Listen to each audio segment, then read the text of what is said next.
परिस्थिती आहे. कसं पाहताय उदगीरमध्ये 30 आमचा परिस्थिती आहे. प्रयत्न हा महाविकास आघाडी करण्याचाच राहिलेला आहे. स्थानिक पातळीवर काही अडचणी उद्भवतात. स्थानिक पातळीवरच हे अधिकार आम्ही दिले असल्यामुळं जिथं महाविकास आघाडी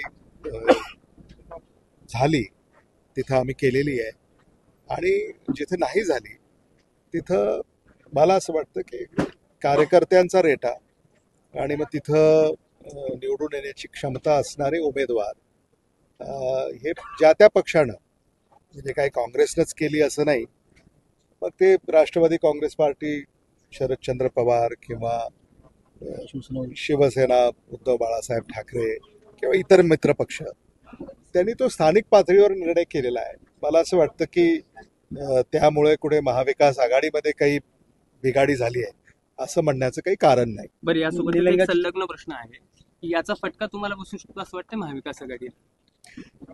मला असं वाटतं की इलेक्टिव्ह मेरिट पाहून आमच्या स्थानिक पातळीवर निर्णय झालेले आहेत, तेव्हा तसा काही फटका बसेल असं आम्हाला वाटत नाही.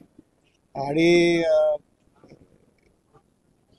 काही ठिकाणी असं काही वेगळं घडलंच तर पोस्ट पोल अलायन्स हा पर्याय आहेच. तुम्ही असं म्हणलात